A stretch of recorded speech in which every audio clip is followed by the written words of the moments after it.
Hey folks, it's Billy DKY, the truth seeker that simplifies and demystifies. This is my top 5 tweets of the week review, March 28th, 2010. The first thing I want to do is start off with a little gratitude for YouTube, because basically where I live at, there's nobody that wants to hear a damn word I got to say about the truth.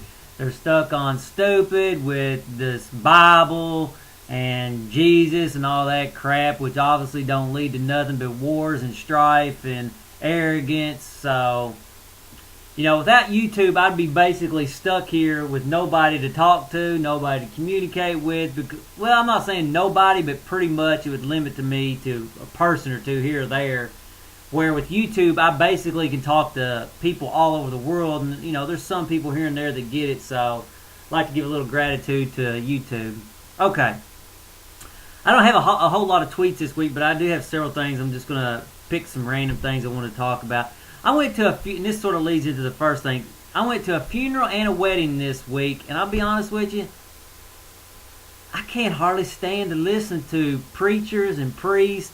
They are absolutely clueless, and they put themselves up on a pedestal acting like they know what they're talking about when they are completely clueless. Man, it is really hard to just sit there.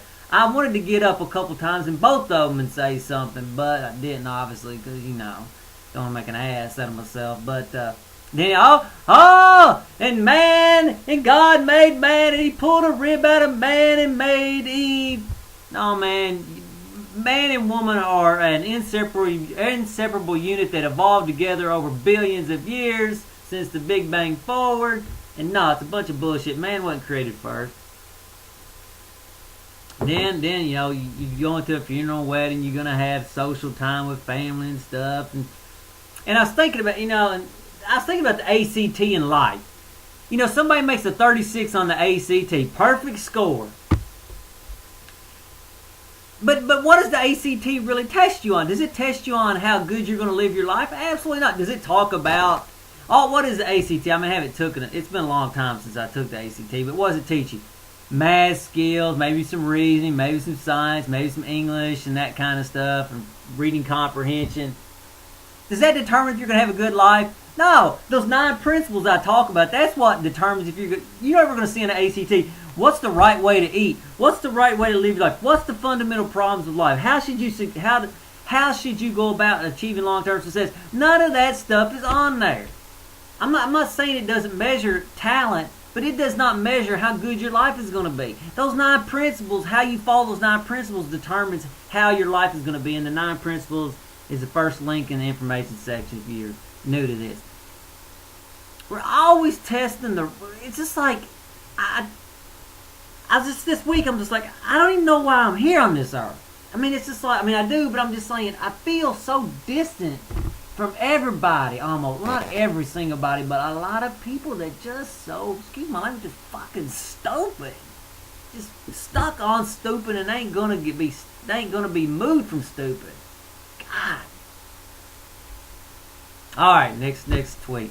If shit goes in the mouth, then shit will come out of the mouth. If you're sitting around eating pizza and all kinds of restaurants, sweets and stuff like that, shit's going in the mouth, shit's going to come out. Stupid goes in the mouth, stupid coming out of the mouth.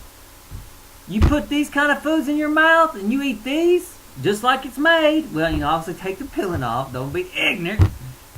You eat foods like this. This is wisdom. This is insight. This is truth. You're putting that stuff in your mind and your body. You're going to be stronger. Wisdom's going to come out of that mouth. If vitality goes in the mouth, then wisdom will come out of the mouth. Well, maybe not always, but it's highly probable.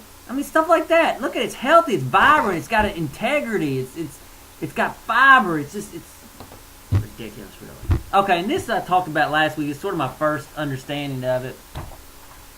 Stupidity rules the moment while wisdom rules the future. And this is sort of, okay, here we go. So here's sort of how it goes. I'm getting a better understanding of it. Here's time. Here's your ideas. All of a sudden you get a glimpse of this, and you're not really sure what you've seen, and you have all kinds of fancy ideas, and this is the first moment you get it, and your thoughts are going all around like this and this, and all of a sudden as time goes by, you start honing in on it. It's more of a circle than a And so you finally hone in on the truth. But the problem with that is there's not just one idea going on in this world. It's like barrage, millions and probably billions of ideas and thoughts. And so, even my spiritual path, like last week I had an insight in it. I was sort of about right here somewhere when I talked about it, and I'm about around here somewhere.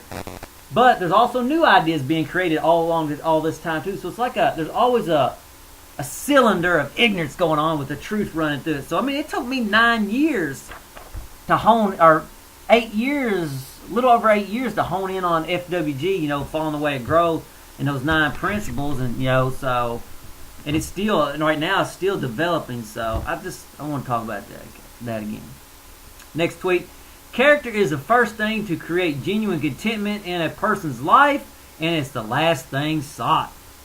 Man, people don't have character at all anymore. I mean, then again, they probably never did, really. I'm just getting to where I have a lot of character, and I'm starting to see how limited people's character really is. Okay, next tweet. Being in control of yourself in difficult situations starts by being in control of yourself in calm situations. So, sitting in a chair, nobody's bothering you, nothing really in life's going on. That's where you develop your ability to deal things, and then you start spreading it outwardly. So anyway, okay, next thing we'll talk about, trust in women. And I've got a soulmate in this town where I live, and I don't trust her. My instinct says, do not trust her. And my point is this, people when they're in relationships, or even before they get in a relationship, they think, well, I don't know if they're cheating or this or that. I don't even need to see it anymore. If I just have a feeling I can't trust you, I am going to get away from you. I don't care if I don't have to have evidence. And I was watching cheating spouses caught on tape, and they say 70 to 90% of the time, when they come there, they already know. They just want concrete evidence. I'm telling you, back away from the concrete evidence. If you're a woman and you feel like your man's cheating on you, he's probably cheating on you. You don't need evidence. Don't let him talk you out of it. And same with the women. If you're a man and you feel like your woman cheats, she probably is cheating on you. Just get away. And I was talking to this guy, and he said, I can't remember if he said 3 relationships or 3 marriages. He said the first one he never felt uncomfortable. He said that woman never cheated on him. And the second one, he said he never felt comfortable at all. And he said she'd even cheated before they even got married or whatever it was. And he said he just never felt comfortable the whole time. So if you feel that uncomfortableness that you can't trust them, get the hell away from the first moment you feel it. Don't have to let it grow. Don't let it grow into a cancer in your life. Just get the hell away. Protect yourself. Biggest part I found about women is just protecting yourself. To be honest with you, I'm saying it like I did last time. I'm getting really sick and tired of women, man. I'm tired of their egos. I'm tired of their bullshit. I'm tired of the little games they play. And, women cheat just as much as men do. And the only real difference between the way they cheat is men cheat stupidly where they get caught easier, where women, they're more subtle. They're looking for like a little bitty window where a man's like, anytime, anywhere, I'll cheat. And so, I don't know. Next. I'm getting tired of people too, man. You can't talk to them. I go to the gym. People don't want to hear a thing you want a guy to say. I just now, you know what I do? I just sit back and I just let people talk. I don't even try to say nothing to them because you can tell they don't really want to understand nothing. They just want to talk off all their opinions. Waste of my time. Okay, FWG Blog, Following the Way of the Growth blog, which is first link in the information section. Major update to it. So if you ain't already aware of it, I'm going to be expanding it from 10 pages to 100 pages and making the flow a lot better. And there's a comment in there, the first entry, I explained that a little bit. So, I don't know. I think if you haven't looked at it, you should look at it because I think you'll find it interesting. I think you'll find it insightful and helpful. If you have looked at it in the past and you thought maybe, you should probably take a second look at it because I'm increasing the flow of way it goes and put a little more personality in it. So, I think you enjoy it. So, until the next video, later, folks.